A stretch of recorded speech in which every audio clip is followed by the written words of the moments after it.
game. Tell us about what you were thinking about when you went out to that kick and working with the staff on a holder. Shout out to Brooks and everybody else, and Ryan and the whole special teams unit. We've really worked hard to become as efficient as possible. And going out there, honestly, my thought process, I couldn't stop thinking about everybody in this brotherhood, because they don't mean so much to me, and I would do anything for them, and I know they would do anything for me. And I just love these guys so much, and I'm just really happy. Eric just asked you about your final game, so successful, big moment. You had a couple of sacks in the game. You had that crucial 3rd and 10 sack that forced Missouri to punt. This helps about the game from your perspective. Yeah, it was definitely a hard-fought game. There's a lot of times that the momentum seemed to go against us, and that's something that we coach and we talk about.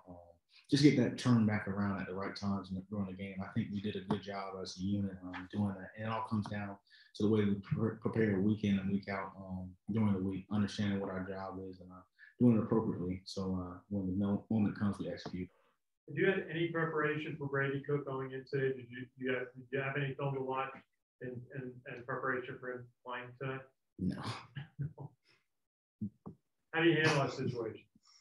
Well, it just comes back to the fundamentals, how we play. It's not, our calls aren't designed. No one call is designed for the other team to score a touchdown. It's designed to account for all personnel. So as long as we do our jobs within the scheme of the defense, we should come out on the other end successful. All right, first half defensively, you held Mizzou as far as red zone. It's 2 field goals, 2 red zone field goals. What does it do for you guys? I think it does a lot. Of course, we don't want to ever allow a team to get into the position where they can score points at all.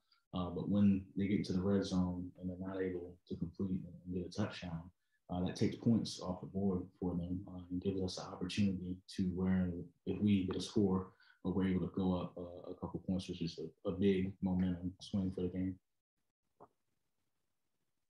Joe Iacono.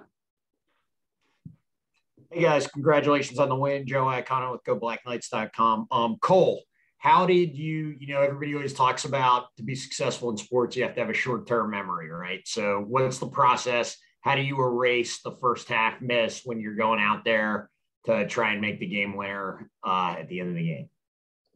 Yes, sir. Well, kicking is it's obviously a huge mental game. And I think back, like, even my freshman year, I had the same situation against Michigan. It was a little bit longer of a kick, but I ended up missing it. Honestly, sometimes, like, there's a year there where I would think about that all the time because, I mean, like I said before, these guys mean so much to me that, like, I want to do as well as possible in order for them to succeed. And in this game specifically, and I think this past year, year and a half, I think my mental game has improved a lot. And that is all thanks to Coach Saturnio. Coach Saturnio, during special teams practices and special teams meetings and stuff like that, he really, really emphasizes the importance of the mental game. And he's done so much research into it about like we do breathing exercises like Bruce Lee did and things like that. And it sounds kind of funny from the outside looking in, but truly that has seriously impacted my game so much. And he does an amazing job of just staying on our side no matter what. And and you can just feel the love inside the special teams room. And there's always people supporting you. And so ups or downs, I know that room in specific, like I know the whole team does, but that room in specific, I know they have my back. So. Awesome. And then on the game-winning field goal, I know right before the kick, Jabari ran to the left to make sure you were set up on the left hash. I could be wrong on this. I don't have a stat sheet in front of me, but I don't believe you've missed from the left hash this year. Am I right? Are you perfect from the left hash? to be honest with you, I'm not really totally sure on that stat, but I do know there have been multiple times where we've kicked from, and specifically, I remember we've hit like 5 field goals from the 33-yard line on the left hash, which is just like so odd, honestly. But like I said before, like kicking is such a mental game, and in all reality, it shouldn't matter which hash you're on or if you're in the middle or whatever. It's kind of like golf. If you just have a straight swing and then you're going to use a good ball. So. And then last questions for Eric. Defensive MVP, congratulations on that. I guess 12 tackles, 2.5 sacks, a lot of big plays. The momentum of the game really seemed to change when you guys got that 4th and inches stop in the third quarter. Can you talk a little bit about that play and maybe what the team was talking about prior to that? I know they tried to draw you guys off sides and you didn't bite. Just talk me through that play a little bit if you could. Yeah, if I remember correctly, we had a timeout before that particular play. And it was just us getting on the sideline, getting all our checks together, and making sure we had an understanding of what they were going to try and do. We understood that they were going to try and throw us off sides because we had seen that earlier in the game. At the end of the day, we went out there and we executed the call that was played, and that's what gave us the ability to get that turnover. We consider 4th down conversions, non-conversions, to be kind of like turnovers because they don't get the chance to kick and get field position. So that was a great thing for us. Thanks. We'll close with Ken McMillan. Congratulations, guys. Cole, a question for you about the pressure of the situation. Was your mind clear? Did you approach that kick with a very calm attitude, or do you like the pressure of having to come up with something big there? Well, obviously everybody wants to be put in that position to be able to potentially win the game for the team. But personally, like in that situation, I try to, because each rep is an individual rep in kicking, at least, and I'm sure other positions are very, very similar. But it's kind of, one time my high school coach talked to me about this. He said, kicking, like being a kicker and being a corner are very similar because you're on your own island almost.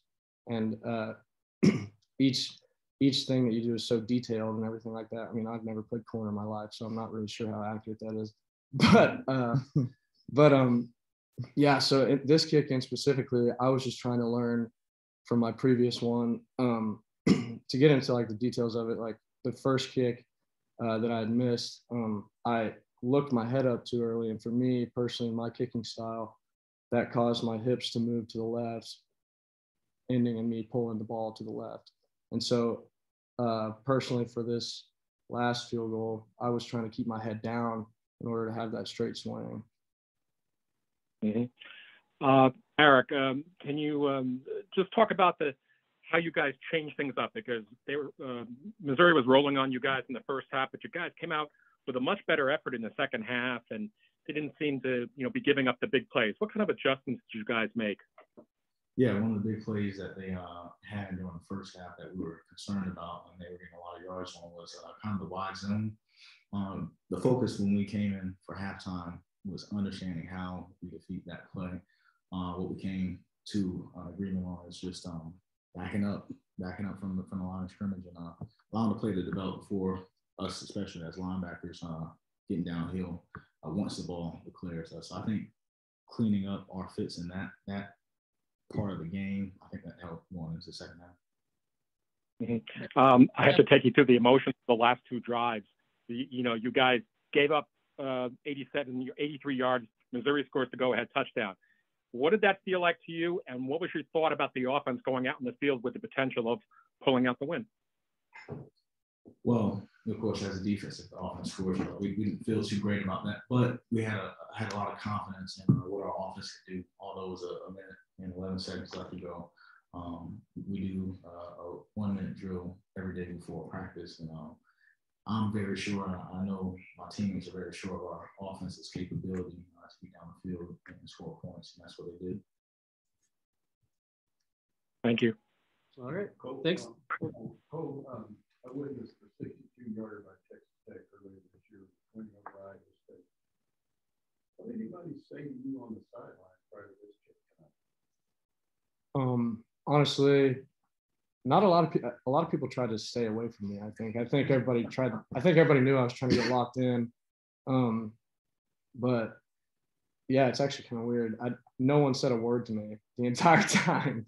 But I don't mind it. I like being able to focus like that. So, but I did watch that kick by Texas Tech, and he did a great job too. And that was an amazing ball. Everybody wants to be in that situation one day, you know.